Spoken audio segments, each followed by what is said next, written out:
On the forgotten stretch of dirt road in rural Kansas, fate was about to change two lives forever. Sarah Chen, the CEO of America's fastest-growing tech company, sat in her broken-down Toyota Camry, dressed in jeans and an old blouse to keep her identity hidden. 20 feet away, James Miller wiped grease-stained hands on overalls that had seen a decade of harsh seasons. His farm was failing, his daughter's college acceptance letter burned a hole in his pocket, and his last $43 was spent on seeds that morning. Yet when he saw smoke rising from that Camry's hood, he didn't hesitate to help. What happened next would shake the foundations of a billion-dollar empire. When James Miller fixed that car for free, he had no idea the woman in the modest rental car was about to change his life forever. Before we jump back in, tell us where you're tuning in from, and if this story touches you, make sure you're subscribed. Because tomorrow, I've saved something extra special for you. Dawn broke over Miller Farm as it had for 3 generations, painting the wheat fields in strokes of gold and amber. James Miller had been up for 2 hours already, fixing the irrigation system that had chosen the worst possible time to break down. His calloused hands worked methodically with tools inherited from his father, each showing the same wear as the man who wielded them. "Dad!" Emily's voice carried across the morning air. "The bank called again!" James straightened his aching back, watching his 17-year-old daughter cross the field. Emily had her mother's determination in her stride, the same fire that had kept Sarah Miller fighting cancer until the very end. The college acceptance letter in his pocket seemed to grow heavier with each step his daughter took toward him. "Let it go to voicemail," he called back, though they both knew that wouldn't solve anything.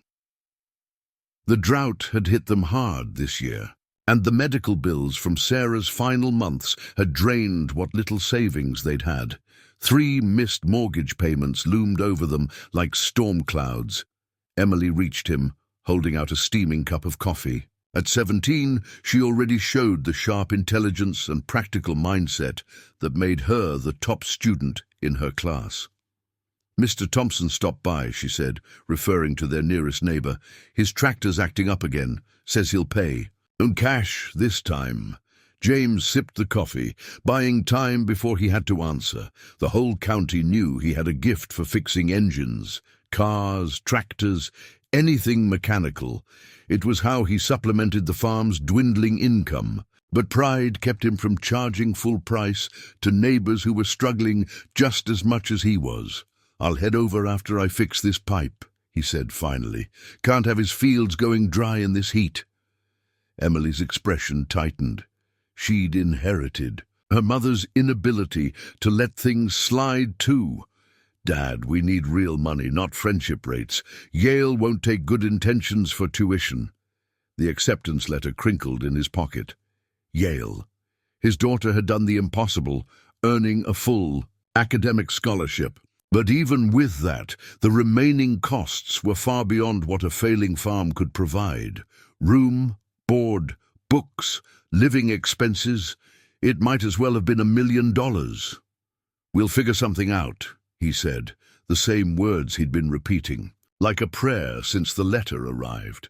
"Your mother always said, 'Where there's a will, there's a way,'" Emily finished, her voice softening. "But she also said we have to be practical. The farm's not making enough. Hasn't for years.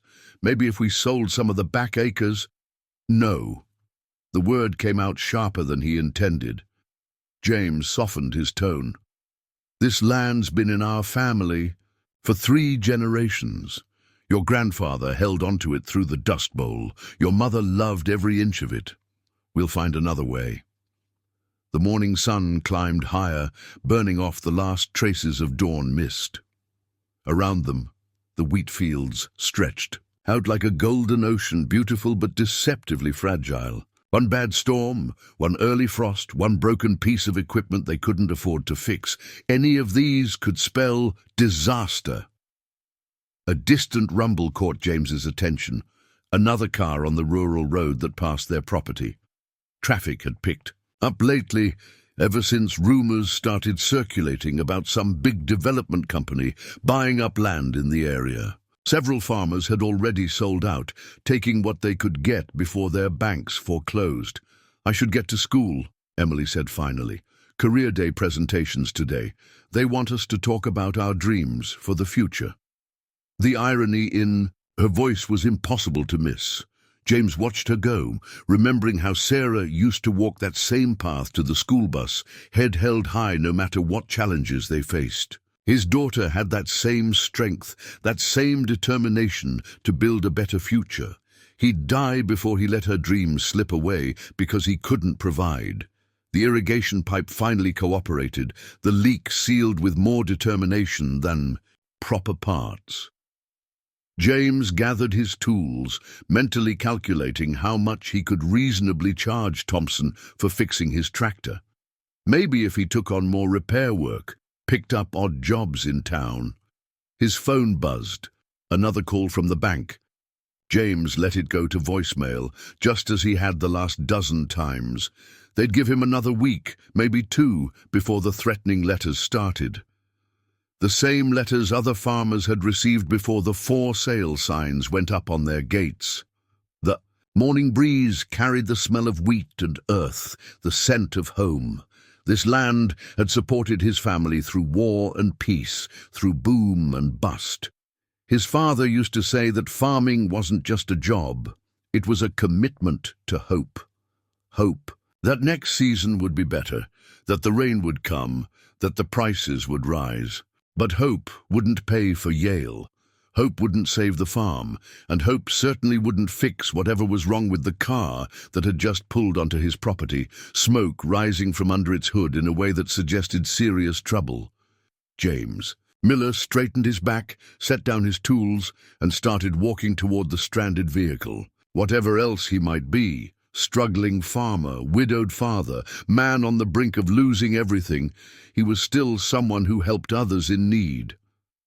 Sarah had loved that about him, even when it meant fixing things for free that they could have charged good money for.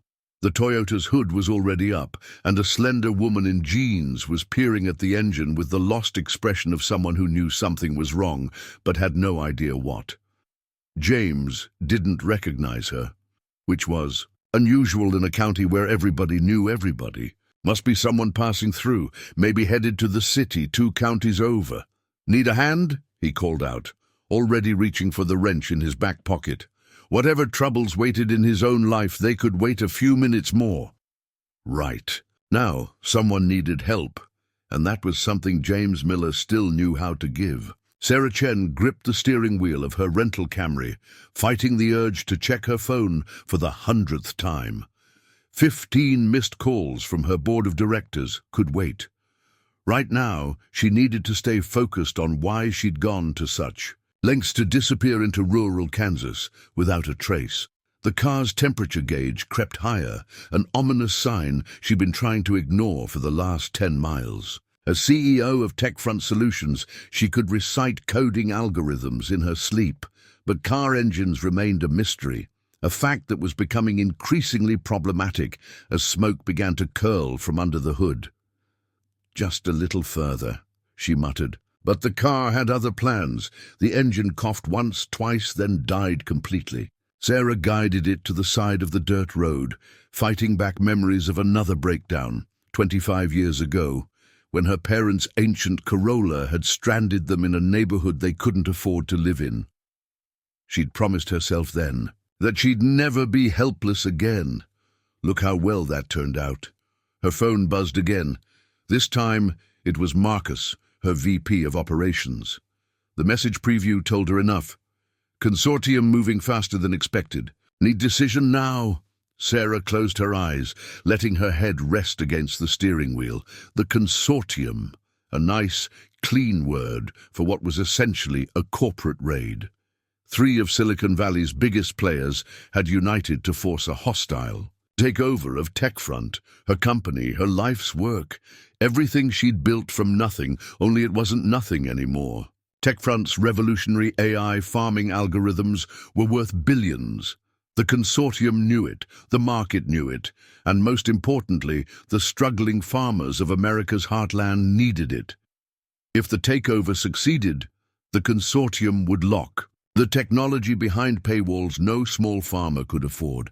That's why she was here, in the middle of nowhere, Kansas, dressed like a commuter instead of a CEO. The answer to saving her company lay in these farms, these communities. She just had to prove it before the consortium forced the board's hand. A truck rumbled past, the driver tipping his hat in a friendly gesture that felt alien after 15 years in Silicon Valley. Sarah watched it disappear in a cloud of dust, remembering how her parents used to talk about their village back in China, where neighbors looked out for each other. Before ambition and education had carried her into a world of shareholder meetings and hostile takeovers. Her phone lit up with another message, this one from Claire, her assistant. Board meeting scheduled for Friday. Vote on consortium offer. Need you back ASAP. 4 days. She had 4 days to find what she needed, to prove that TechFront's technology could save family farms instead of exploiting them. 4 days to convince the board that accessibility mattered more than profit margins. Tut, irony wasn't lost on her. Here she was, trying to save family farms while personally stranded on one. Through the haze of engine smoke, she could make out fields of wheat stretching to the horizon. A farmhouse stood in the distance, weathered but proud. The sort of place her algorithms were designed to protect. Sweat trickled down her back. The Kansas sun was unforgiving, and her blend-in clothes weren't meant for this heat. She popped the hood, staring at the engine as if it might magically reveal its secrets. Numbers she could handle, code she could master. But this mess of metal and hoses might as well have been ancient Greek. A voice carried across the field. Need a hand? Sarah turned to see a man approaching, wrench in hand, wearing overalls that had seen better days. Everything about him spoke of hard work and honest living. Exactly the type of person she was trying to protect from corporate greed. The kind of person who'd never guessed that the woman in the broken-down Camry could buy his entire farm with her annual bonus. For a moment she considered declining his help. Time was critical, and she couldn't afford distractions. But something in his straightforward offer reminded her of her father, who never could pass someone in need without stopping. "I think it's overheating," she said, gesturing at the smoking engine. "But honestly, I wouldn't know a radiator from a radio." He chuckled, already rolling up his sleeves. "Well, let's take a look. I'm James Miller." "Sarah," she replied, deliberately omitting her last name. "Thanks for stopping to help." As James bent over the engine, Sarah's phone buzzed yet again. Another message about the consortium, the board, the vote that could destroy everything she'd worked for. She silenced it, watching this stranger who had no idea he was helping the CEO of a company worth billions. Sometimes the best insights came from unexpected places. Maybe this breakdown wasn't just bad luck. Maybe it was an opportunity to understand exactly what she was fighting to protect. The universe, Sarah reflected, had a strange sense of humor and timing. James Miller had fixed hundreds of engines in his life, but something about this one made him pause. The rental sticker was fresh, the oil recently changed, yet someone had deliberately disabled the cooling system. Not damaged, disabled. The kind of thing you'd do if you wanted a car to break down in a specific area. "Looks like your radiator hose has a problem," he said carefully, watching the woman's reaction. Sarah, she'd called herself. No last name. Offered. Her hands were too soft for farm work, but there were calluses on her fingertips that spoke of long hours at a keyboard.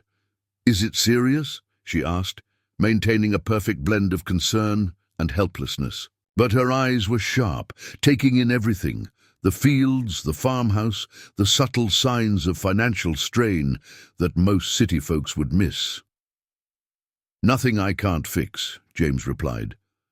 "But it'll take a few hours. Parts stores in town, 20 miles back." He straightened up, making a decision. "I can give you a ride if you'd like." Sarah hesitated, checking her phone again. Whatever she saw there made her frown. "Actually, if it's not too much trouble, I'd rather wait. I need to make some calls, and the cell reception seems better here. James nodded, understanding the unspoken request for privacy. Suit yourself. I've got some tools in the barn. We can tow your car there, get it out of this heat.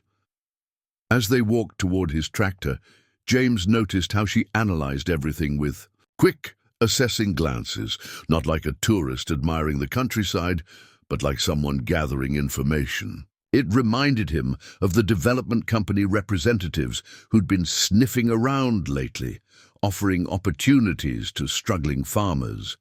Beautiful land, she commented, her tone casual but interested.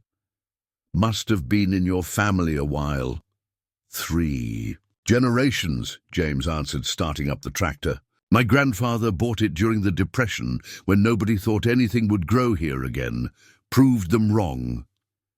Something flickered across Sarah's face. Recognition, maybe. Understanding. She quickly masked it, but James had caught the reaction. Must be challenging, she said, keeping a family farm running these days.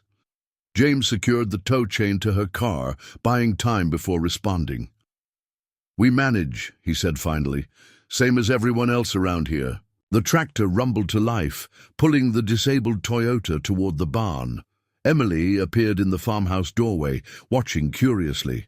She'd have to leave for school soon, but James knew his daughter wouldn't go without investigating their unexpected visitor.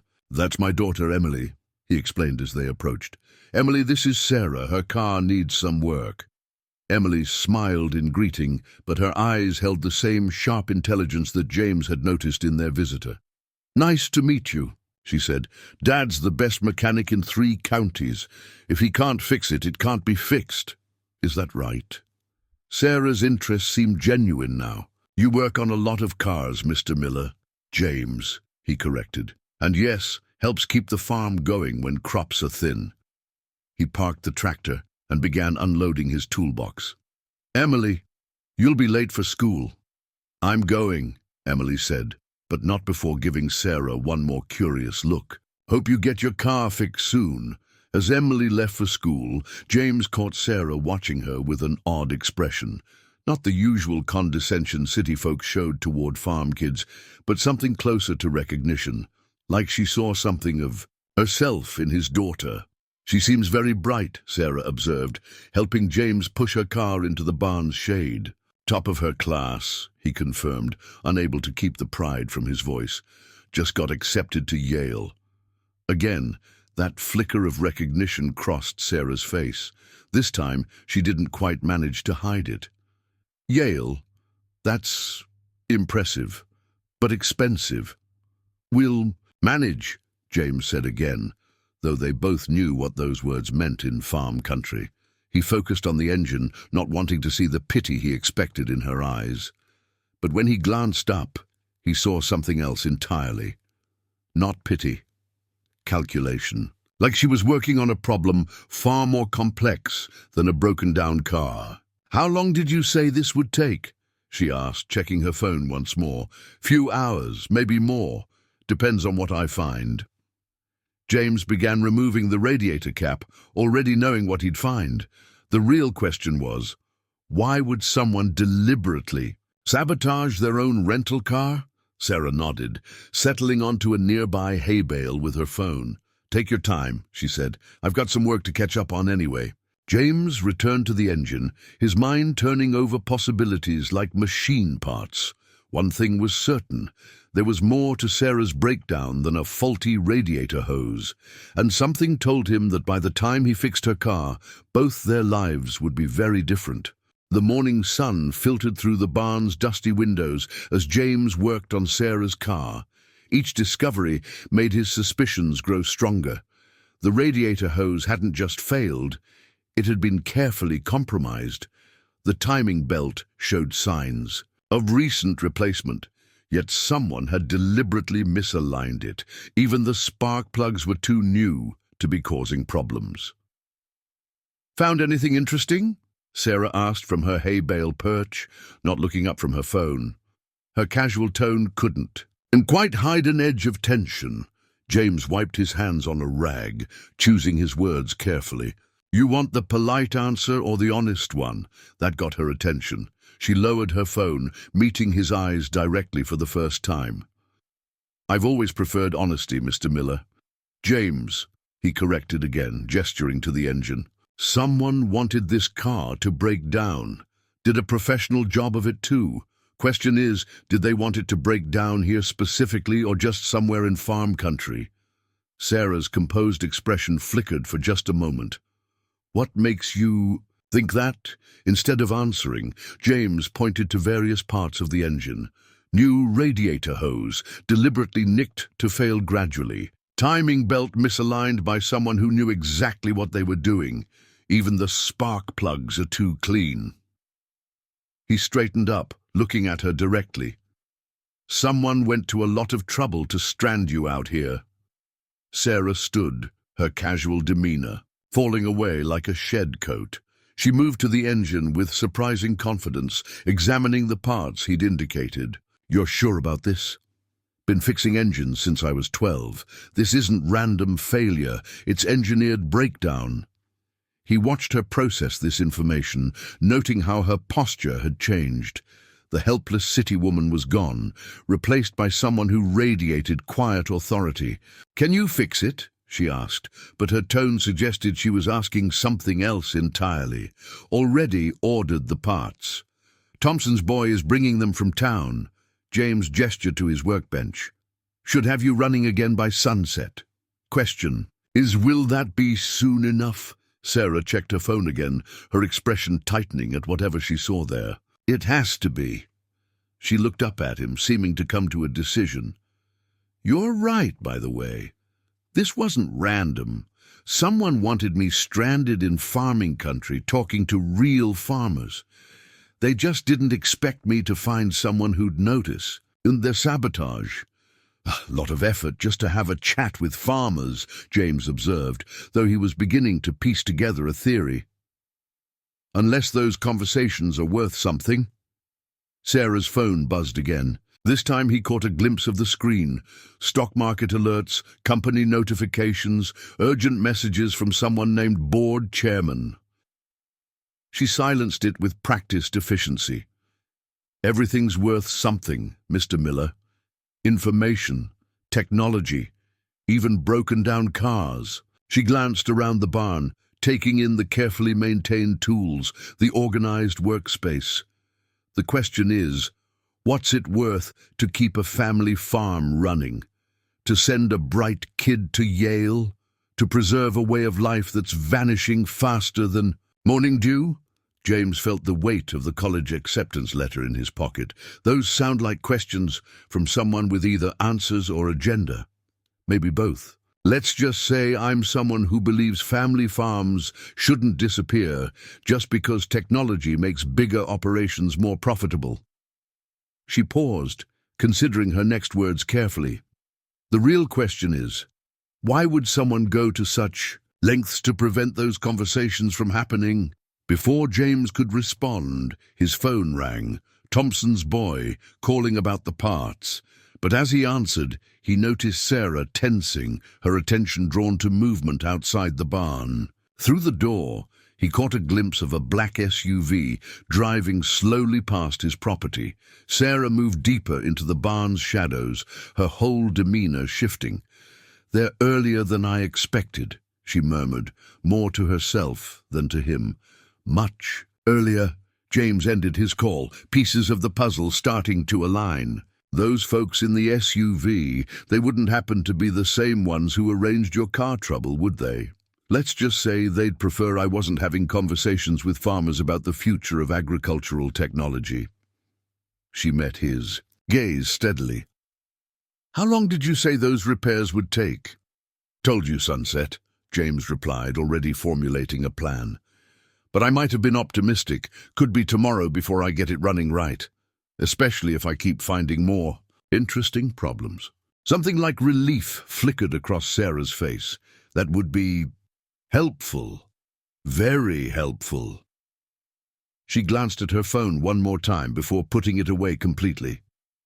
Mr. Miller, James, I think we need to have a longer conversation.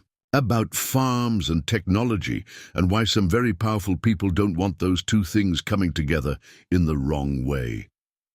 The SUV made another pass, slower this time. James pretended to focus on the engine while watching it through the barn. "Duh. Well," he said quietly, "looks like we've got until sunset to have that conversation. Maybe you can start by telling me why the CEO of a major tech company is hiding out in farm country with a sabotaged car." Sarah's sharp intake of breath told him his guess had hit home. "How did you—" "Small towns, Miss Chen. We get the news. 2. Even saw you on the cover of Business Week a while back." He picked up a wrench, turning back to the engine. "Now, about that longer conversation." The black SUV made its third pass, just as storm clouds began gathering over the wheat fields. James closed the barn door, ostensibly against the coming rain. Sarah watched him move with the deliberate efficiency of someone used to preparing for storms, both literal and figurative. "They'll be back," she said quietly, settling onto a wooden stool near his workbench. "The consortium doesn't give up easily." Consortium? James kept his hands busy with the engine, but his attention was sharp. "That's a fancy word for people who sabotage cars and intimidate women traveling alone. TechFront Solutions developed an AI system that could revolutionize small-scale farming," Sarah explained, watching him work. "Imagine software that could help family farms compete with corporate operations. Weather prediction, crop optimization, resource management, all at a price farmers could actually afford." Thunder rumbled in the distance. James tightened a bolt with more force than necessary. "Let me guess, someone bigger wants to bury it." 3 someones, major agribusiness players.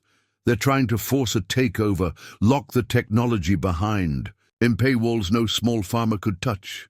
She paused as rain began pattering against the barn roof. "I have 4 days to prove the technology is more valuable, accessible than restricted." James straightened up, finally meeting her eyes. "And that proof is here, in actual farms. In farmers like you. People who could use the technology to save their land, send their kids to college, keep family farms alive for another generation." She glanced meaningfully at his pocket, where Emily's acceptance letter created a visible outline. The rain intensified, drumming against the tin roof. Through the barn's weather-worn boards, they could see the SUV making another pass, its windshield, wipers cutting through the downpour. "Seems to me," James said carefully, "a person might need more than a few hours to have those kinds of conversations, especially with a storm moving in. Wouldn't be safe to drive in this weather with a questionable engine." Sarah's phone buzzed. Again. She checked it, her expression hardening. "The consortium just called an emergency board meeting. 3 days from now, not 4. She looked up at James. "How long did you say these repairs might take?" James Miller smiled for the first time that day, the same smile that had won Sarah Miller's heart 20 years ago. "Well now, that depends entirely on how many farmers you need to talk to and how many stories you're ready to hear." Outside, the SUV finally drove away, disappearing into the rain that had bought them precious time to begin changing both their futures. The storm passed by morning, leaving behind mud-slicked fields and a sky washed clean. Sarah stood at the farmhouse window, cradling a cup of coffee and watching James restart the irrigation system she'd seen him fixing the day before. In the harsh morning light, the farm's struggles were even more apparent. Weathered equipment, patches on patches, everything held together by determination and mechanical ingenuity. "He always finds a way to make things work," Emily said, joining her at the window. The teenager had taken the news of their guest's true identity with remarkable composure. "Even when we can't afford new parts." Sarah turned from the window, studying James's daughter. The girl's worn jeans and practical demeanor couldn't hide a sharp intelligence that reminded Sarah of herself at that age. "Yale's lucky to have you," she said quietly. Emily's shoulders tensed. "If I can go, Dad thinks he can make it work, but the numbers don't add up, Sarah finished. She'd run those calculations herself last night, after everyone had gone to bed. Even with the scholarship, the costs were staggering for a struggling farm family. A truck appeared on the distant road, Thompson's boy with the parts James had ordered. But something about its approach made Sarah step away from the window. "Does he usually drive that slow?" Emily moved to look. "No, and that's not Kevin's." "Truck!" Sarah was already reaching for her phone. "Get your father." Minutes later they watched from the barn as the unfamiliar truck cruised past. "Consortium?" James asked, not looking up from Sarah's engine. "Most likely. They're getting bolder." Sarah touched her phone, considering options. "I should leave. I'm putting your family at risk." "Running won't solve anything," James replied, his voice firm. "Besides, your car won't be ready until we've had those conversations you came for." He gestured to his tools. "Want to learn how this engine actually works while we talk?" Sarah found herself smiling despite the tension. "You'd trust a CEO with your tools?" "I trust anyone willing to learn." He handed her a wrench. "Start with the basics, like farming. You need to understand the foundation before you can improve it." As the morning progressed, Sarah discovered that James was as good a teacher as he was a mechanic. Between explanations of engine parts, they discussed the challenges facing small farms. His practical knowledge highlighted gaps in her AI system she'd never considered. "Your algorithm accounts for weather patterns," he noted, guiding her hands through a repair, "but does it consider equipment maintenance schedules? Most farmers can't afford new machinery. They need to know when to repair, when to replace, how to optimize what they have." Sarah paused, oil on her hands and ideas forming in her mind. "That's actually brilliant. The system could track maintenance patterns, predict failures, even suggest preventive repairs. Could it factor in parts availability, labor costs?" Emily called from where she was doing homework nearby. "Like how Dad helps other farmers fix their equipment in exchange for help during harvest?" "The informal economy of rural communities," Sarah murmured, excitement building. "An entire network of mutual aid that corporate agriculture ignores." The morning turned to afternoon as they worked. Sarah's designer clothes were soon as dirty as James's overalls, but she barely noticed. Every conversation revealed new insights, new ways her technology could adapt to serve real farmers' needs. They were deep in discussion about irrigation optimization when a familiar rumble approached. The black SUV was back. "Time for a coffee break," James said calmly, leading them deeper into the barn. "Emily, get the photos." Sarah watched in surprise as Emily retrieved a camera, carefully documenting the SUV's slow drive-by. "We've been gathering evidence," the teenager explained. "License plates, timing patterns. Dad says if people are up to no good, it's best to have proof." "Your father's a wise man," Sarah replied, something warm and unexpected blooming in her chest. This family had every reason to turn her away, to avoid involvement in corporate warfare. Instead, they were helping her build a case, piece by piece. The SUV lingered longer this time. Through the barn slats, Sarah caught a glimpse of someone filming the property with a professional camera.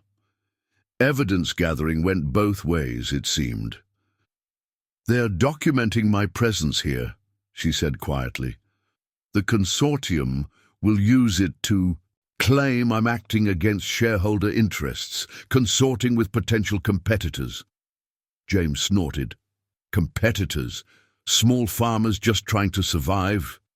"In corporate logic, anyone not controlled by them is a potential threat." Sarah watched the SUV finally drive away. "They'll try to use this to force the board vote early."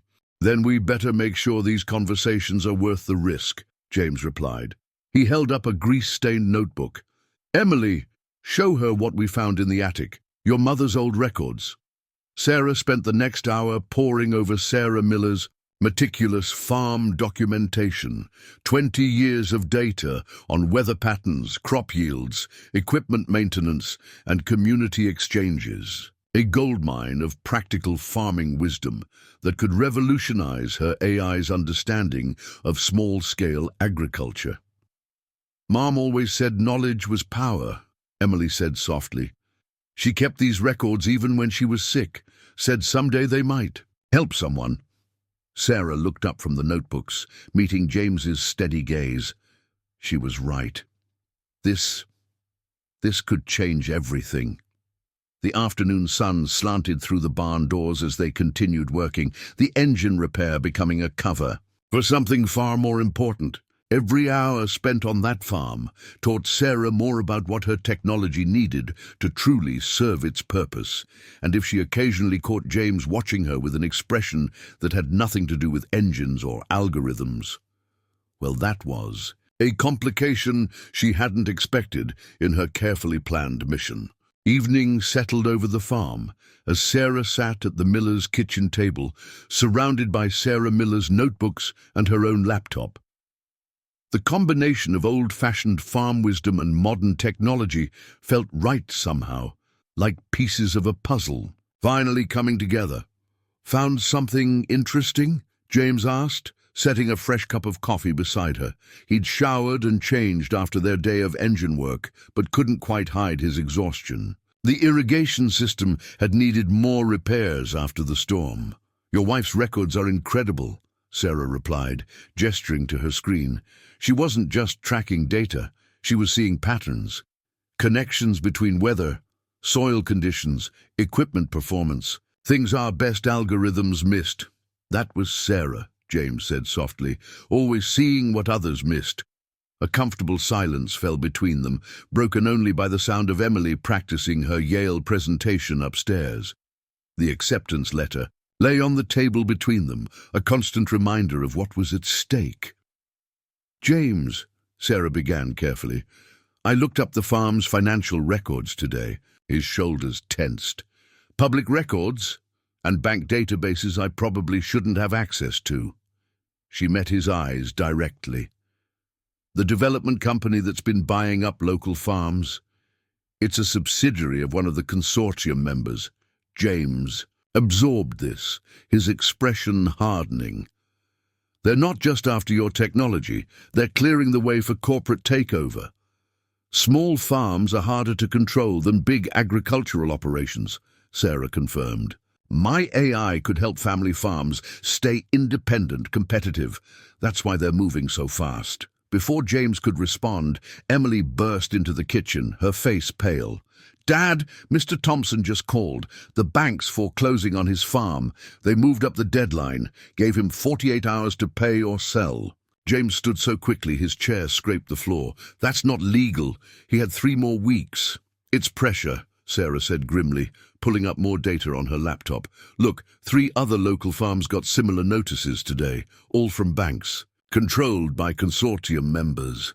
Emily looked between them, her Yale presentation forgotten.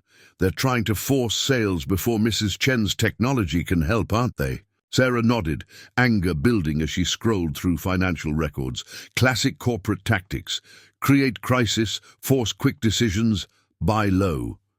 She looked up at James. "How many other farmers are on the edge?" "Most of us," he admitted. "After Sarah's medical bills." He trailed off, glancing at his daughter.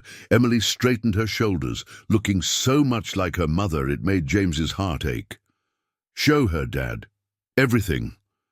James hesitated, then pulled a stack of papers from a kitchen drawer. Bank notices, medical bills, mortgage warnings, the paper trail of a proud man fighting to keep his family's legacy alive.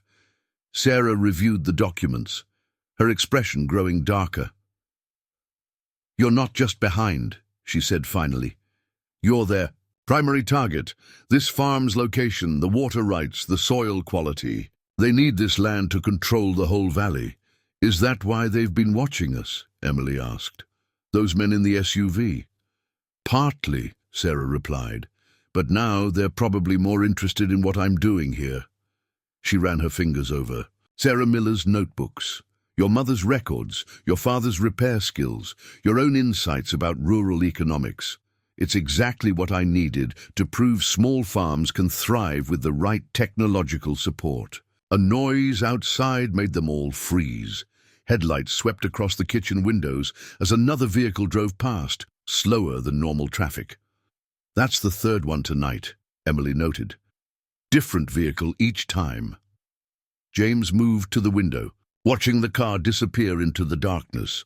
They're not even trying to be subtle anymore. Sarah closed her laptop. Decision made.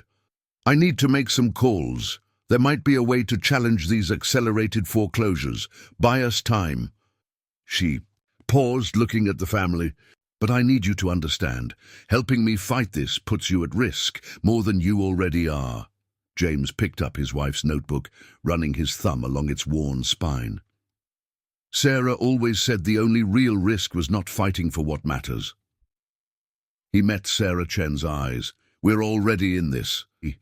Question is, are you ready for what happens when they realize these farmers aren't as helpless as they thought? The kitchen clock ticked steadily as Sarah looked between father and daughter, seeing the same quiet strength in both faces. She thought of her board meeting, now less than 3 days away, of the consortium's ruthless tactics, of everything she'd learned in just 1 day on this farm. They have no idea what they're up against, she said finally. Not anymore. Sarah's phone vibrated at 5 a.m., Marcus's name flashing on the screen. She slipped out of the Miller's guest room, taking the call on the back porch, where dawn was just beginning to soften the horizon. The board is meeting in 2 hours, her VP's voice was tight with tension. Consortium's making their move. They're claiming you've gone rogue, that you're deliberately sabotaging the company's interests. Through the kitchen window, Sarah could see James already up making coffee. He moved with the quiet efficiency of someone used to early mornings and hard decisions. They're the ones sabotaging things, she replied, keeping her voice low. Marcus, I need you to pull every record of consortium members buying farmland through subsidiaries. Focus on bank foreclosures, especially accelerated ones. Already on it. But Sarah, they have photos. You, at that farm, they're spinning it as corporate. Espionage. Claiming you're developing competing technology with local farmers. Sarah watched James step onto the porch, offering her a steaming cup of coffee. She accepted it with a grateful nod, the domestic gesture feeling strangely natural. Put it on speaker, James said quietly. Let's hear what we're up against. Sarah hesitated only a moment before complying. Marcus, I'm here with James Miller, one of the farmers they're trying to force out. Mrs. Chen, Marcus's voice crackled through the speaker. You need to understand, the consortium's lawyers are building a case. They're claiming breach of fiduciary duty, saying you're acting against shareholder interests. Shareholders. James's voice was calm but carried an edge. What about stakeholders? The farmers who'll lose everything if your AI gets locked behind corporate paywalls? A pause on the line. You've told them about the technology. They've done more than that, Sarah replied. They've shown me how to make it better. Marcus, the consortium doesn't want to improve our AI. They want to bury it. These foreclosures, the land grabs, it's all connected. The morning sun was rising properly now, painting the wheat fields gold. Emily appeared in the kitchen, already dressed for school, listening intently to the conversation. The board meets at 7, Marcus said finally. They're voting on whether to suspend you pending investigation. If that passes, the consortium's takeover offer goes to immediate vote. James set his coffee down. How many votes do they need? 2/3 majority, Sarah answered. Right now it's split almost evenly, but 3 board members are wavering. Numbers, Emily said suddenly, emerging onto the porch. Show them the numbers. All eyes turned to the teenager. She flushed but continued. Mum's records, Dad's repair logs, the whole informal economy of rural communities. It's all data, right? Data that proves small farms can be profitable with the right support. Sarah straightened, ideas clicking into place. Marcus, remember that market expansion analysis we did last quarter? The one that showed small-scale agriculture as an untapped sector. The one the consortium tried to bury. Yeah. Pull those numbers. Cross-reference them with Sarah Miller's data. I'm sending it now. Show the board the real market potential of accessible AI farming technology. Sarah. Marcus's voice dropped. The consortium's CEO is in the building. They're trying to force an early start to the meeting. James and Emily exchanged glances. How long do you need? James asked. At least 3 hours to compile the data, another 2 to prepare the presentation. The meeting's in 2 hours, Marcus reminded them. James smiled, the same smile Sarah had seen when he first discovered the sabotage to her car. Then it's a good thing your car still needs some hard-to-find parts, isn't it, Ms. Chen? Sarah felt an answering smile spread across her face. Marcus, tell the board my car broke down in farm country. Such a shame. Might take all day to fix. Insist they wait for my attendance. It's my right as CEO. And while they're waiting, Emily added, we'll get the other farmers together. Show them Mom's records, explain what's really happening. They can't fight what they're together on, James finished. Marcus was quiet for a moment. You know what you're risking, all of you? Sarah looked at James and Emily, seeing the same determination, she felt. Sometimes, she said softly, the biggest risk is not taking one. As she ended the call, the sound of an approaching vehicle caught their attention. But this time, instead of a threatening SUV, it was Thompson's truck, followed by 2 other local farmers. Word travels fast in small towns, James said, watching them approach. Looks like we're about to find out just how many farmers are ready to fight back. Sarah squared her shoulders, feeling more certain of her path than she had in years. Then let's give them something worth fighting for. The miller's barn had never hosted a crowd like this. 24 farmers packed the space, their faces a mix of worry and determination as Sarah explained what she'd discovered. James stood by the broken-down Toyota, watching her transform from stranded traveler to commanding CEO before his eyes. The consortium isn't just after my company, Sarah said, gesturing to the documents spread across his workbench. They're systematically targeting your farms. These accelerated foreclosures, the pressure to sell, it's all part of their plan to control the entire agricultural sector. They offered me triple market value last week. Thompson spoke up, his weathered face troubled. Said I had 48 hours to decide before the bank called my loans. Murmurs spread through the crowd. Similar stories emerged. Sudden deadline changes, mysterious equipment failures, unscheduled bank inspections. It's not just happening here, Sarah continued, pulling up data on her laptop. They're doing this across 5 states.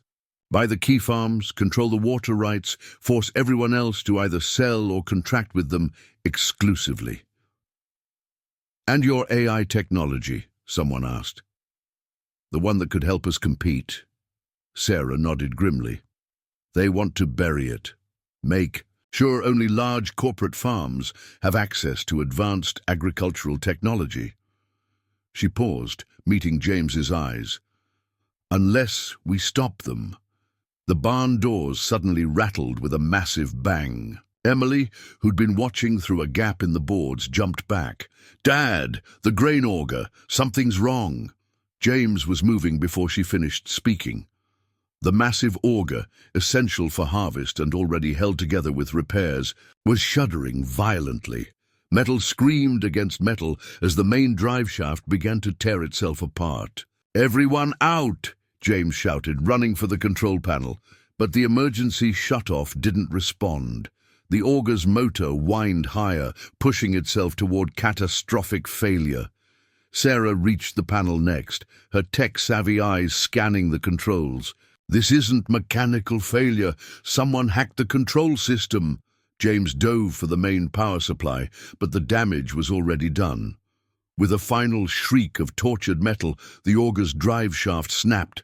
Essential components scattered across the barnyard like shrapnel. Silence fell as the dust settled. James stood slowly, surveying the damage. The auger was more than just a piece of equipment. It was essential for harvest and impossibly expensive to replace. "Wasn't no accident," Thompson said quietly, picking up a twisted piece of metal. "Control systems nearly new, digital, supposed to be smart equipment. They're sending a message," Sarah's voice was tight with anger, "showing what happens to farms that resist." She turned to James, her face pale. "I'm so sorry. This is because you helped me." James studied the ruined equipment, calculations running behind his eyes. Without the auger, he couldn't harvest efficiently. Without harvest, he couldn't make the mortgage payments. Without payments... "Dad?" Emily's voice was small. "What about Yale?" The gathered farmers shifted uncomfortably. They all knew what equipment, like this, cost, knew what its loss meant for a farm already on the edge. "I can help," Sarah said quickly. "Let me know." James's voice was firm. "That's exactly what they want. To make us look like we're taking corporate handouts, invalidate everything you're trying to prove about independent farms." An odd expression crossed Sarah's face. Respect mixed with something deeper. She turned to address the crowd. "They think breaking our equipment will break our spirit. They think we'll give up, sell out, walk away from generations of work." She gestured to the ruined auger. "This isn't just an attack on the Miller farm, it's an attack on all of us." Thompson stepped forward. "I've got a backup auger, not as big, but it'll do the job. Got some spare parts that might help," another farmer added. "My boys can help with installation," called a voice from the back. One by one, the farmers stepped forward, offering equipment, parts, labor, the very community support network Sarah's AI was designed to recognize and enhance. James watched it unfold, his throat tight. Emily slipped her hand into his, just like she used to do when she was small. "Mom would be proud," she whispered. Sarah was typing rapidly on her phone. "Marcus, are you getting this? The community response, the shared resources, this is exactly what we need to show the board." "Getting it," Marcus's voice crackled through the speaker. "But Sarah, the consortium's making moves. They're claiming your unauthorized field test corrupted their smart equipment, caused the malfunction. They're admitting they can remotely disable farm equipment." Sarah's smile was fierce. "Perfect. Get it in writing." James stepped forward, addressing the gathered farmers. "They think they can break us one farm at a time. Show them what happens when we stand together." The barn filled with nods and murmurs of agreement. What had started as a crisis was transforming into something else.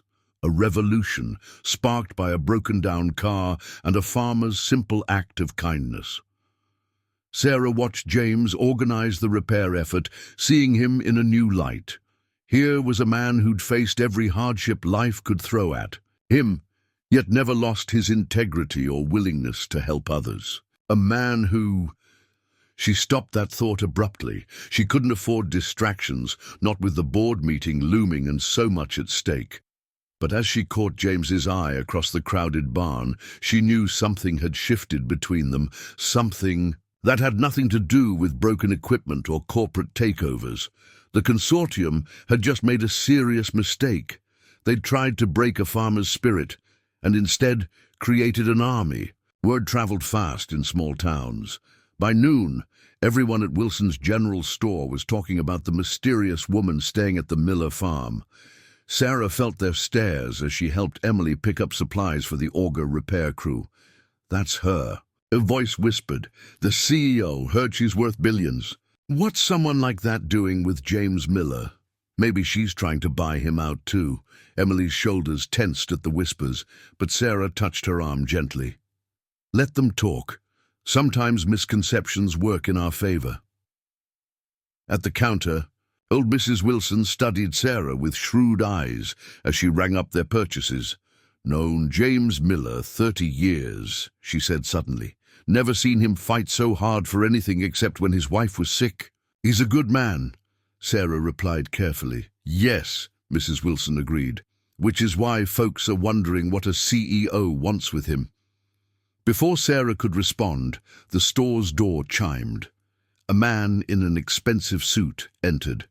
Too expensive for rural Kansas. His smile was practiced, professional, and completely false. "Mrs. Wilson," he announced smoothly, "I represent Midwest Agricultural Development. We'd like to discuss upgrading your store's supply chain, perhaps somewhere private." Sarah felt Emily stiffen beside her. Another consortium representative, trying to secure the town's main supply store. Control the supplies, control the farmers. Mrs. Wilson's expression didn't change. "Nothing private about business here. Say your piece." The man's smile tightened. "We're prepared to offer significant incentives for exclusive supply contracts. Of course, that would mean ending certain existing arrangements." "You mean like James Miller fixing my refrigeration units for the cost of parts?" Mrs. Wilson's voice could have frozen hell. "Or Thompson's boys delivering groceries to shut-ins every Wednesday. We can provide more efficient solutions." "Efficiency ain't everything, young man." Mrs. Wilson turned back to Sarah and Emily. "No charge for these supplies. Tell James I'm investing in the community's future." The corporate representative's face darkened. "Mrs. Wilson, I should warn you—" "No," Sarah cut in, her CEO voice full of quiet authority. "You should warn your consortium. Tell them Sarah. Chen says hello and that they just made another serious mistake." The man's eyes widened as he finally recognized her. His hand went to his phone, but Sarah was already ushering Emily out the door. As they loaded the supplies into James's truck, they could hear Mrs. Wilson's voice carrying through the open window. "And don't let the door hit you where the good Lord split you." Emily burst out laughing as they drove away. "Did you see his face when Mrs. Wilson shut him down?" Small towns, Sarah mused, have their own kind of power. She'd spent years in corporate boardrooms, but she'd never seen authority wielded quite like Mrs. Wilson had, with absolute certainty in who her people were and what they stood for.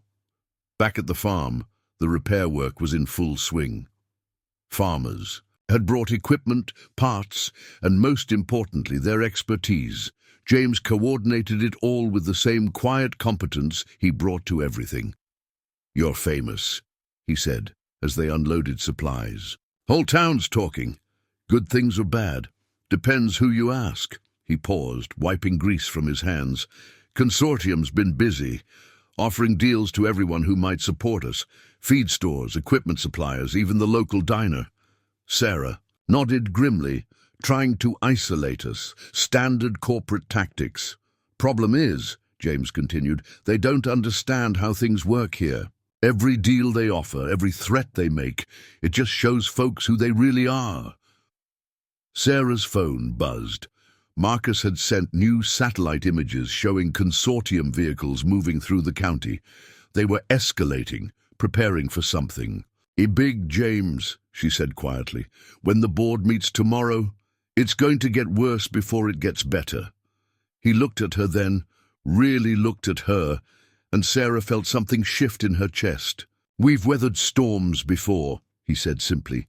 More vehicles were appearing on the road, farmers arriving with food for the work crew, parts they'd scrounged, offers of help.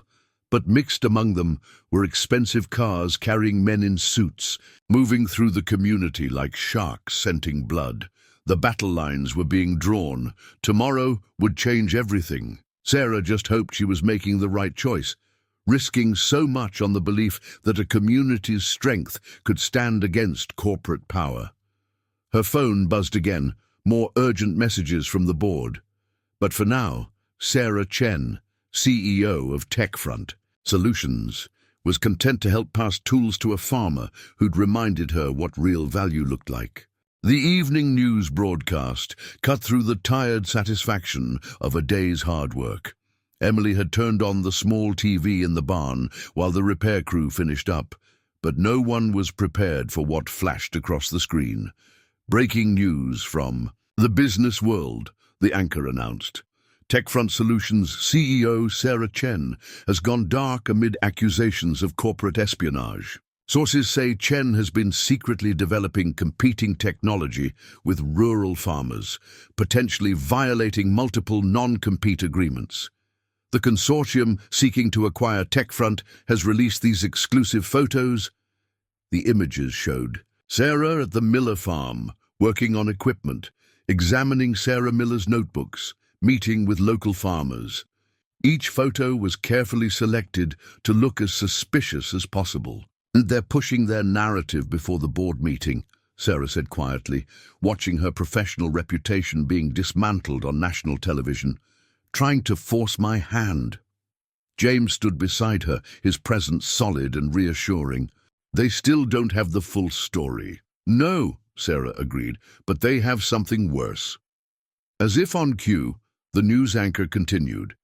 In a shocking development, evidence suggests Chen's agricultural AI technology may have been developed using unauthorized data collected from farming communities without consent.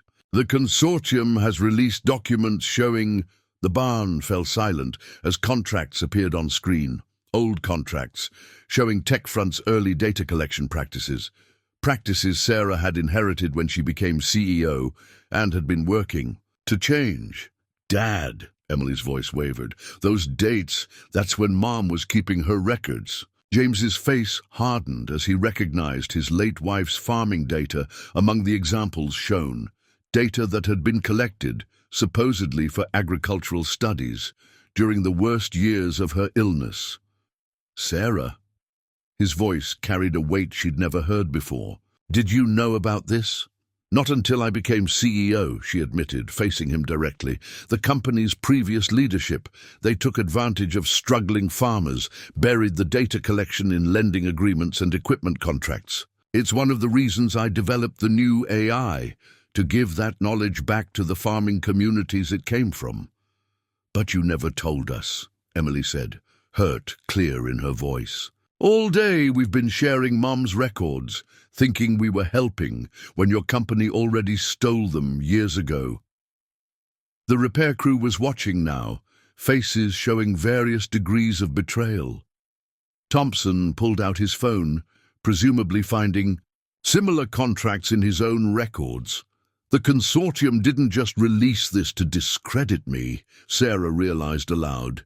"They're trying to turn the community against the AI project entirely, make everyone so angry about the past that they won't fight for the future." "Pretty good strategy," James said quietly. "Using the truth as a weapon," Sarah faced him, needing him to understand. "Yes, TechFront took advantage of farmers in the past, but that's exactly why I'm fighting so hard now. The AI system I've developed would put all that knowledge and more directly in farmers' hands. No contracts, no hidden clauses, no corporate control. And we're just supposed to trust you?" Thompson called out. "After learning your company's been lying to us for years." "No," Sarah replied firmly. "You're supposed to look at my actions, not my company's past. I could have hidden this history, buried it deeper. Instead, I'm trying to make it right." She turned to James, seeing the conflict in his eyes. "Your wife's records were brilliant, innovative. The old leadership buried them in databases, treating them like raw data to be exploited. I want to honor her work, make it part of something that helps every family farmer fight back against corporate takeover." James was silent for a long moment, looking at his wife's notebooks. When he finally spoke, his voice was heavy with memory. "Sarah, my Sarah, used to say that knowledge only has power when it's shared." He met Sarah Chen's eyes. "What exactly would your AI give farmers access to?" "Everything," she said simply. "Not just the historical data, but real-time analysis, predictive modeling, equipment optimization, the same tools big agricultural corporations use, but designed for small farm operations, and most importantly, controlled by the farmers themselves." Emily moved to stand beside her father. "Mom would have wanted her work to help people, not be locked away in some corporate database." The news continued playing in the background, showing more carefully selected photos and documents. The consortium's strategy was clever. Use the truth about TechFront's past to destroy any chance of alliance with the farming community. They think this will break us apart, Sarah said, addressing the whole barn. Make us turn against each other instead of fighting them. The question is, are we going to let them? Thunder rumbled in the distance, another storm approaching. James looked out at his fields, at the neighbors who'd spent all day helping repair his equipment, at the woman who'd brought both crisis and hope to his farm. The choice they made now would change everything. The real question was, which truth would they believe in, the painful past or the possible future? The storm hit just as the last farmers were leaving, their departures marked by awkward goodbyes and uncertain glances. Sarah stood at the barn door, watching headlights disappear into the rain, each one feeling like a small betrayal. "They'll need time," James said behind her, his voice carefully neutral. He hadn't said much since the news broadcast, busying himself with securing equipment against the storm. "Time is the one thing we don't have," Sarah replied, checking her phone. The screen was flooded with urgent messages. Her board members jumping ship, the consortium pushing for an emergency vote tonight instead of tomorrow, reporters demanding comments about the scandal. Emily emerged from the farmhouse, clutching her mother's notebooks. Her young face showed the struggle between hurt and hope. "I've been reading Mum's later entries," she said. She wrote about wanting her research to help other farmers, about hoping someone would see the patterns she was finding. "Emily," James started, but his daughter pressed on. "She knew she was dying, Dad. These last notebooks, they're not just records. They're her legacy, her gift to other farmers." She turned to Sarah. "If your AI can make that happen, isn't that what matters?" Lightning flashed, illuminating the barn where just hours ago the community had stood united. Now the empty space felt heavy with doubt. Sarah's phone rang. Marcus again. This time she put it on speaker, letting James and Emily hear. "They're calling for an immediate board vote," Marcus reported, his voice tense, claiming the news expose constitutes a crisis requiring emergency action. 3 more board members have switched sides. "How long?" Sarah asked. 2 hours, maybe less." "Sarah, they're not just going after the company. They're filing criminal charges about the data collection, going to claim you knew about it all. Along, we're trying to cover it up." James straightened at this, something flickering in his eyes. "Even though she's the one who exposed it? Who's trying to make it right?" "Truth isn't always relevant in corporate warfare," Sarah said bitterly. "They're using the past to destroy any chance of a different future." Emily clutched her mother's notebooks tighter. "But all these farmers, all their records, it could help so many people. We can't just let them bury it again." Sarah looked at the young girl, seeing the same fire that had driven her at that age, the same determination to fight against overwhelming odds. "Marcus," she said suddenly, "the original data collection, it violated privacy laws, right?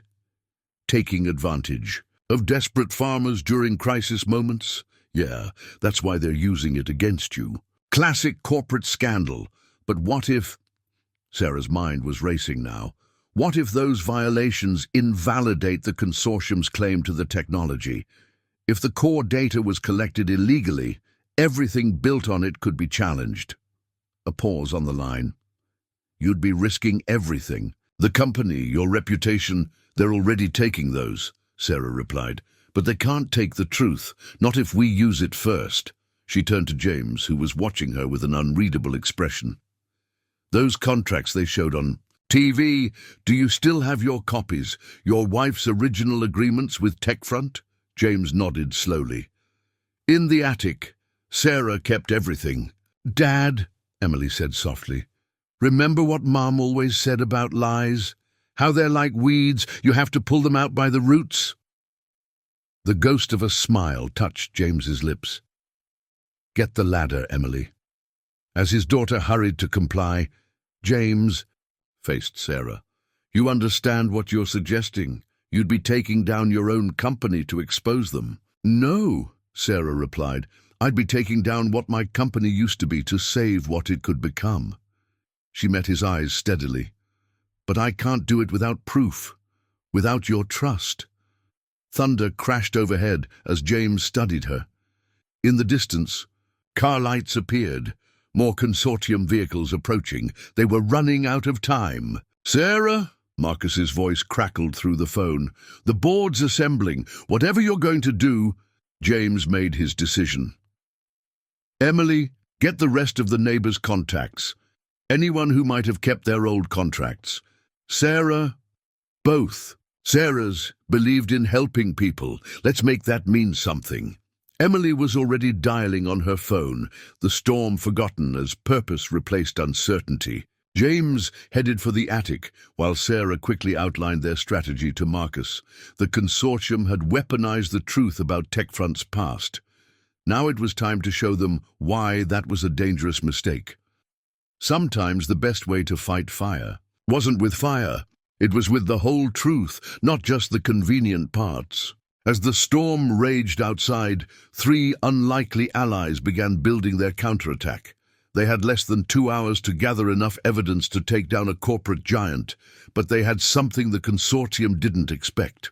The power of a community willing to fight for its future, armed with proof of its own past. Sarah watched James disappear into the attic, feeling something shift in her chest. He could have thrown her out, turned against her like the others. Instead, he was choosing to believe in the possibility of redemption, both hers and her company's. Her phone buzzed again. More board members abandoning ship. Let them run. The real fight wasn't in some corporate boardroom. It was here, in a farmhouse attic full of carefully preserved papers, in a young girl's determination to honor her mother's work, in a farmer's choice to trust one more time. The consortium thought they'd won by exposing TechFront's dark history. They were about to learn that the truth was a double-edged sword, and Sarah Chen was done playing defense. The Miller farmhouse attic became a war room.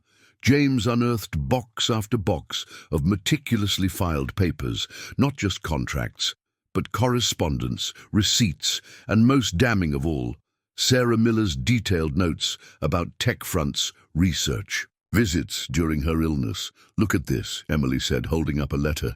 Mom wrote to TechFront 3 times, asking to see how they were using her data. They never responded. Standard procedure back then, Sarah admitted, photographing documents as fast as she could. The company would collect data during loan negotiations, bury the permissions in the paperwork, then ignore any attempts to follow up. James paused in his sorting. You really didn't know about this when you took over? I discovered it 6 months in, Sarah replied, meeting his eyes. That's when I started developing the new AI. I wanted to create something that would give farmers control over their own information, their own futures. She gestured to the papers surrounding them. This is exactly what the consortium wants. To prevent farmers having access to the same tools and data as corporate agriculture. Emily's phone buzzed with incoming messages. Mrs. Wilson's spreading the word. Other farmers are finding their old contracts too. Thompson says he has proof they threatened to foreclose if he didn't share his farming data. Marcus, Sarah called to her phone. Are you getting all this? Every document. Sarah, this is bigger than we thought. The pattern of predatory behavior goes back decades. If we can prove the consortium knew about this when they started their takeover bid, they're not just trying to bury the AI, James Doom concluded.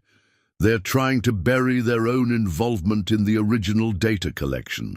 Lightning flashed again as Sarah's phone displayed another urgent message. The board meeting was starting early. They had less than an hour now, but looking around at the growing pile of evidence, at James and Emily working alongside her to expose decades of corporate exploitation, Sarah felt something she hadn't expected. Hope, not just for her company, or the AI, but for the possibility of real change. Sometimes it took a crisis to reveal what really mattered, and sometimes it took a broken-down car on a Kansas farm to show a CEO where her true allies were. The board meeting was scheduled to begin in 45 minutes when 3 black SUVs rolled up to the Miller farm. This time, they didn't bother with subtle surveillance.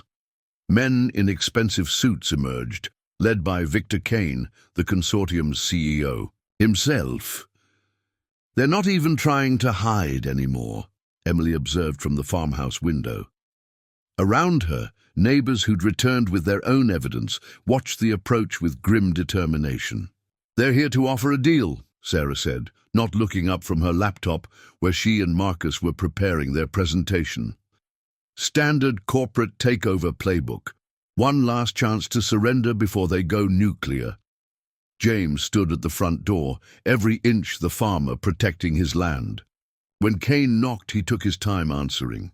"Mr. Miller," Kane's smile was expensively crafted, "I believe we need to talk about your guest." "Funny," James replied. "We were just talking about you too, about how your company's handled farm. Data collection back in the day." Kane's smile didn't waver, but his eyes hardened. "Ancient history. We're here to discuss the future. May we come in?" Inside, Sarah stood as Kane and his lawyers entered. 2 CEOs facing off in a humble farmhouse kitchen while a storm continued to rage outside. "Hello, Victor." Sarah's voice was steel, wrapped in silk. "Still doing your own dirty work?" Sarah. Kane spread his hands in a gesture of false concern. "This little rural adventure of yours has gone far enough. The board's already decided. Why make this messier than it needs to be? You mean why expose decades of corporate exploitation?" Sarah nodded to the evidence spread across the kitchen table.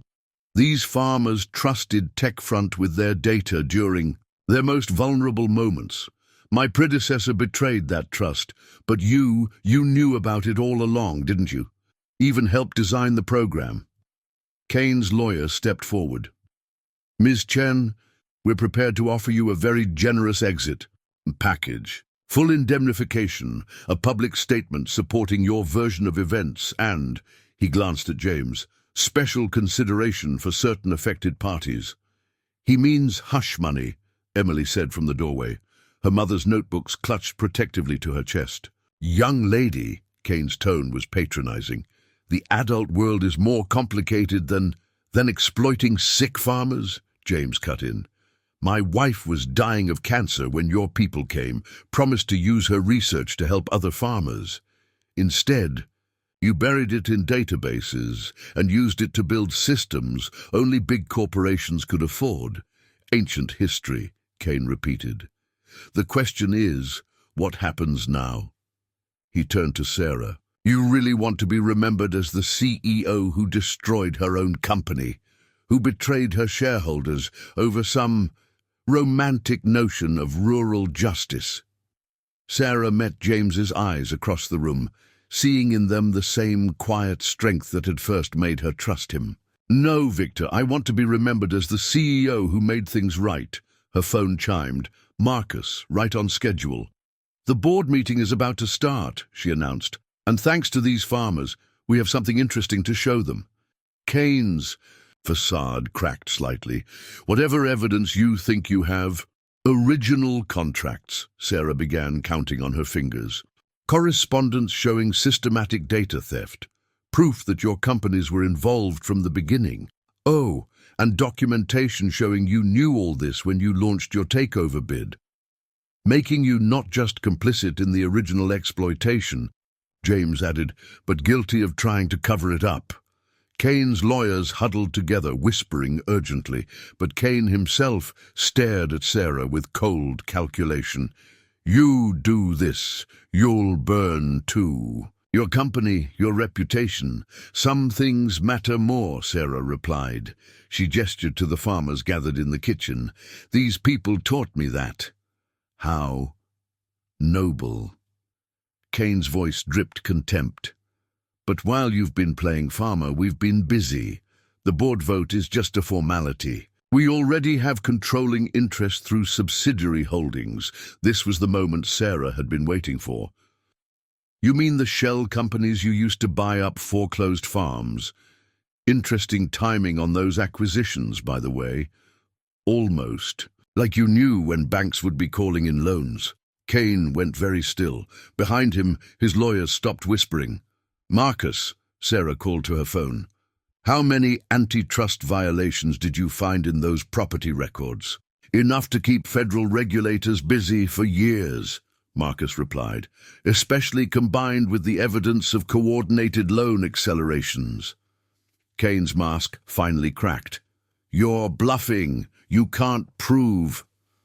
Actually, Emily stepped forward, opening one of her mother's notebooks. We can. Mum didn't just record farming data.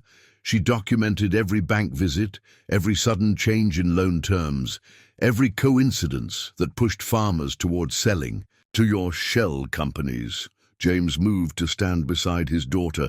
Sarah always said the truth was like water. It finds its way out eventually. Kane looked around the kitchen, seeing not helpless farmers but determined faces, people who'd spent generations fighting for their land, who knew how to weather storms and survive droughts, people who weren't afraid of corporate threats anymore. Last chance, Victor, Sarah said quietly. Walk away. Let TechFront develop the AI as it was meant to be, a tool to help family farms survive. Or we can all go down together and trust that the truth will float. Thunder crashed outside as Kane considered his options. The board meeting would start any minute. Evidence that could destroy multiple corporations was about to go public.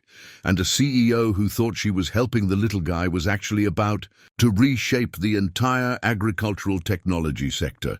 The choice he made next would change everything. But looking at the faces in that farmhouse kitchen, it was clear the consortium had already lost something more important than money or power. They'd lost the ability to make people afraid. Victor Kane's response came in the form of a single phone call. The kitchen fell silent as he stepped aside to take it, his expression darkening with each passing second. When he finally lowered the phone, the expensive veneer had cracked completely. The Justice Department, he said flatly. Apparently they've received an anonymous tip about antitrust violations in agricultural technology acquisitions. Anonymous? Sarah raised an eyebrow. How interesting. Marcus works fast, Emily whispered to her father, who squeezed her shoulder. Proudly, Kane's lawyers were already packing their briefcases, rats deserting a sinking ship. But Kane himself wasn't finished. He turned to Sarah with real venom in his voice. You think you've won? By this time tomorrow, every major news outlet will have stories about TechFront's history of exploiting farmers. Your reputation, your company's stock, they'll burn with ours. Maybe, Sarah agreed calmly, or maybe people will see what really happened. A company that recognized its past mistakes and chose to make things right, even at great cost. That's not a scandal, Victor. It's redemption. And these farmers, Kane gestured dismissively around the kitchen. You really think giving them access to advanced AI will save their little operations? James stepped forward. We don't need saving. We need a fair chance to compete. Something your corporations have been preventing for generations. Sarah's phone lit up with urgent messages. The board meeting was starting, and members were demanding answers about the Justice Department's involvement. Time to decide, Victor, Sarah said quietly. We can release everything. The original exploitation, your takeover scheme, the coordinated foreclosures, or you withdraw completely. The consortium backs off, the shell companies divest their agricultural holdings at fair market value, and TechFront develops its AI as intended, accessible to family farms. Kane laughed bitterly. You'd trust me to keep such an agreement? Trust, Sarah smiled. No, that's why Marcus has already prepared both press releases. One exposing everything, one announcing the consortium's voluntary withdrawal due to strategic restructuring. Your choice which one goes public in. She checked her phone. 12 minutes. Thunder rumbled again as Kane weighed his options. His empire was built on making others feel powerless. But looking around that kitchen at the determined faces of people who'd fought corporate bullies before, he finally recognized defeat. "Well played," he said at last. "I'll have our lawyers draw up." "Already done." Sarah handed him a document. Marcus had it ready. "One signature ends this now." Kane's hand actually shook slightly as he took the paper. "You've changed, Sarah. The corporate world won't forget this idealistic crusade of yours." "Good," Sarah replied, "because after this, nothing in agricultural technology will be the same anyway." As Kane signed, Sarah felt James move closer to her. His presence was steady, grounding, a reminder of why this fight mattered. Emily was already texting the news to Mrs. Wilson and the other farmers. Within minutes, the whole community would know that David had beaten Goliath, armed with nothing but the truth and the strength to use it. "The board still has to approve your plan," Kane said as he headed for the door. "And shareholders won't like sharing proprietary technology with small farms." Sarah watched him go, feeling the weight of the battles still ahead. But for the first time since this started, those battles seemed winnable. "He's right about one thing," she said to James as the SUVs pulled away. "This isn't over, changing an entire industry's approach to family farms. It won't be easy." James looked at his daughter, proudly clutching her mother's notebooks, at his neighbors, already calling loved ones with the news, at the woman who'd turned his simple act of kindness into a revolution. "Nothing worth doing ever is," he replied, "but you're not fighting alone anymore." Sarah's phone buzzed again. The board was waiting. It was time to show them a new vision for the future, one where corporate power and family farms could coexist and even help each other thrive. The storm was finally passing. Through the kitchen window, they could see sunshine breaking through the clouds, painting the wheat fields gold. The Tech Front board meeting began not in a sleek corporate boardroom, but streaming live from a Kansas farmhouse kitchen. Sarah stood before her laptop's camera, James and Emily flanking her, while farmers filled every visible space behind them. It wasn't just for show. She wanted the board to see exactly who their decisions would affect. "Ladies and gentlemen," Sarah began, "you've all seen the news. You know about our company's history with farm data collection. What you don't know is how we're going to turn that past mistake into the future of agricultural technology." She nodded to Emily, who held up her mother's notebooks. These records and thousands like them weren't just stolen data. They were the life's work of farmers who understood their land better than any algorithm. Our mistake wasn't in recognizing the value of their knowledge, it was in taking it without giving back. The board members shifted uncomfortably on screen. One spoke up. "Ms. Chen, the consortium's withdrawal is unexpected, but their concerns about giving away proprietary technology." "Giving away?" Sarah smiled. "No, we're creating a partnership." She gestured to James. "Mr. Miller, show them the prototype." James opened his laptop, displaying the interface he and Sarah had worked on through the night. "Your AI learns from our experience," he explained, his quiet farmer's voice commanding attention. "But we control our data. We choose what to share, what to keep private, and most importantly, we help guide the system's development." Sarah took over, walking the board through financials.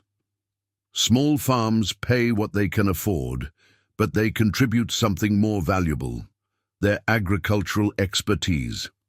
Corporate clients pay premium rates for access to the enhanced system. Everyone benefits from the combined knowledge. The consortium claimed this would destroy our market advantage," another board member objected. "No," Sarah countered. "They knew it would create a new market entirely, one they couldn't control." She launched into the numbers, projected adoption rates, revenue streams, growth potential. But it was Emily who drove the point home. "Mum's records helped design your original system," she said, stepping forward. But imagine if she'd been able to actively contribute, to help the AI understand why she made certain decisions. Now, multiply that by thousands of farmers, each sharing their generations of knowledge. The boardroom fell silent. Possibilities sinking in. Sarah pressed her advantage. The consortium didn't withdraw because we threatened them. They withdrew because they realized we'd created something they can't replicate. A true partnership between technology and traditional farming. Wisdom. James touched Sarah's arm gently, signaling the next phase. She nodded, pulling up new projections. "Look at your screens," she instructed the board. Real-time data from 50 test farms, running a beta version of the collaborative AI. Crop yields up 23%. Resource efficiency improved by 31%. Equipment maintenance costs down 40%. Those numbers, a board member leaned forward, they're better than our corporate client results.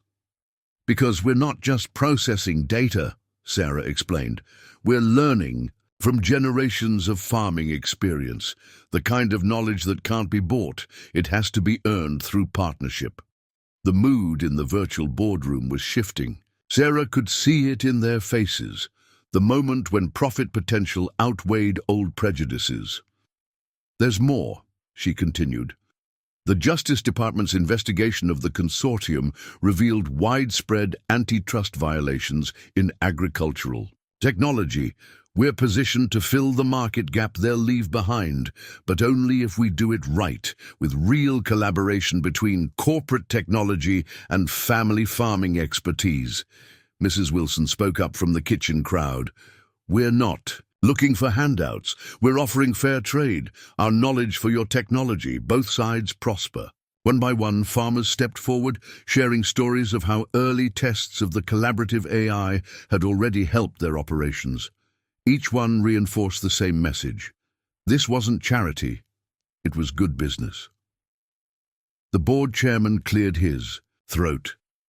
"You've taken considerable risks, Ms. Chen, personal and professional." "Yes," Sarah agreed simply, "because some things are worth risking everything for." She felt James's quiet strength beside her, Emily's passionate determination, the solidarity of the farming community at her back. Everything that had started with a broken-down car and an act of kindness had led to this moment. "The vote before you is simple," she concluded. "We can be the company that learns from its past and creates a new future. Or we can be another corporation that chose profit over progress. Whatever you decide, I stand by my actions, and these people." The chairman looked at his fellow board members. Nods were exchanged. The vote began. Sarah held her breath. Behind her, Emily clutched her mother's notebooks. James's hand found hers, warm and reassuring. Together, they waited to learn if their vision of cooperation between old wisdom and new technology would become reality. The future of family farming hung in the balance, but looking at the faces around her, proud farmers ready to share generations of knowledge, a community united in purpose, Sarah knew that whatever the board decided, something fundamental had already changed. The age of corporations dictating terms to farmers was ending. The era of true partnership was about to begin. The board's vote was unanimous. As the news spread through the farming community, the Miller farmhouse became the unofficial headquarters of what the media would later call the agricultural technology revolution. Sarah stood in the familiar barn, watching James install the first official terminal of TechFront's collaborative farming network. The same place where he'd fixed her car just days ago now symbolized the bridge between two worlds. Interface is simpler than the prototype, he noted, navigating through screens that combined AI analysis with practical farming wisdom. Emily's suggestions really improved it. "She's got a future in tech if she wants it," Sarah replied. "Yale's already asking about a joint computer science and agricultural studies program," Outside, a steady stream of farmers arrived for training on the new system. Mrs. Wilson had turned her store into an impromptu community center where Emily and other tech-savvy young people helped older farmers understand the technology that would help save their way of life. Thompson's crop yield predictions are already up 15%, Emily reported, joining them in the barn. And Mum's old records about soil rotation, the AI is using them to create customized plans for farms across 3 counties. Sarah watched father and daughter work together, seamlessly blending traditional farming knowledge with technological innovation. The sight made her heart twist in unexpected ways. "The board wants me back in Silicon Valley," she said quietly, "to oversee the global rollout." James's hands stilled on the keyboard. Emily looked between them, then made a show of checking her phone. "Mrs. Wilson needs help with something," she announced, leaving them alone. "When do you leave?" James asked, still focused on the screen. "I don't have to." The words came out before Sarah could stop them. "We could run it from here. The first regional hub, teaching other communities how to implement the system." Now he did look at her, his eyes carrying the same warmth that had made her trust him that first day. "That's a big sacrifice for a CEO. Small-town life's pretty different from Silicon Valley." "Is it a sacrifice?" Sarah moved closer, watching. His hands resumed their work on the terminal. Strong hands that could fix engines and hold together a community. "I've learned more about real value in the past few days than in 15 years of corporate life." Through the barn door, they could see Emily showing an elderly farmer how to access weather pattern analysis on his phone. The man's face lit up with understanding. Generations of agricultural experience meeting cutting-edge technology. "Besides," Sarah continued, "someone needs to make sure TechFront stays true to its new mission. What better place than where it all started?" James turned to her fully now. "And the fact that your car's finally fixed. No reason to stay anymore." "Well," Sarah smiled, "I hear the local mechanic does good work. Might need regular maintenance."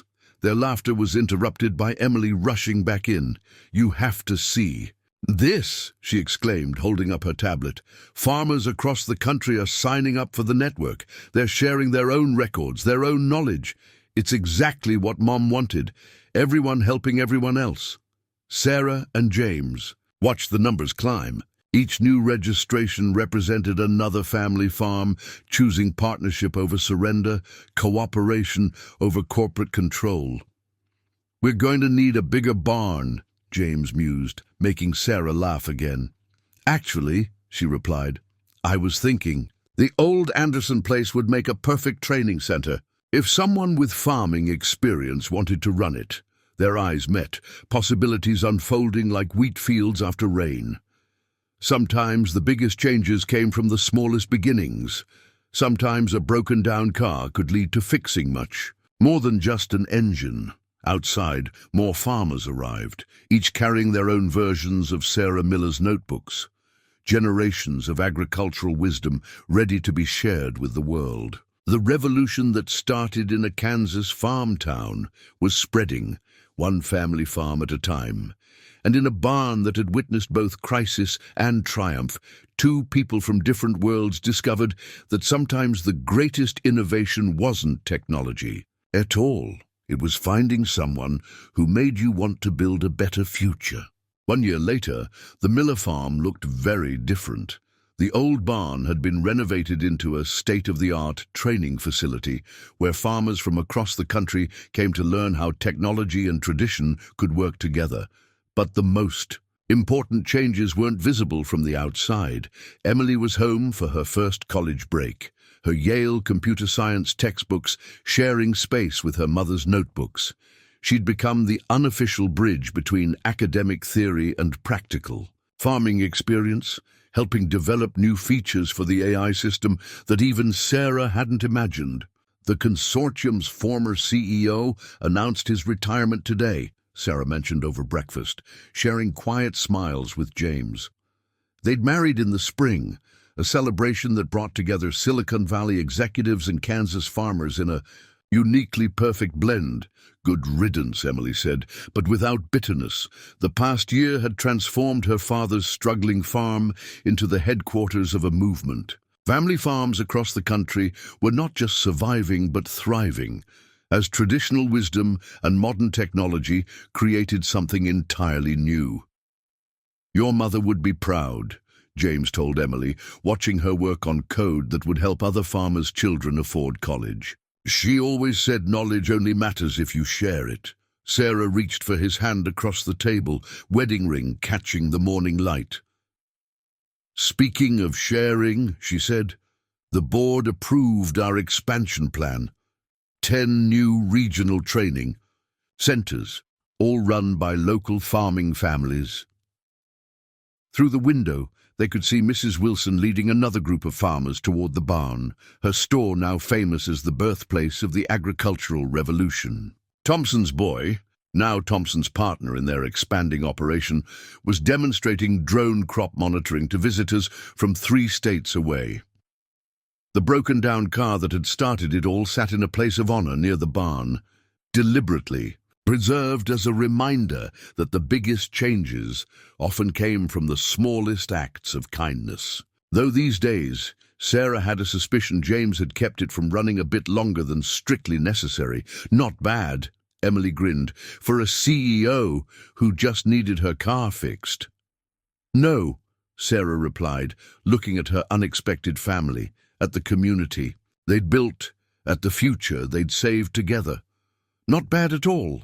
The morning sun painted the wheat fields gold, just as it had that first day. But now it illuminated not just a farm, but a revolution, one that proved sometimes the best way forward was to remember what mattered most: family, community, and the courage to fight for both.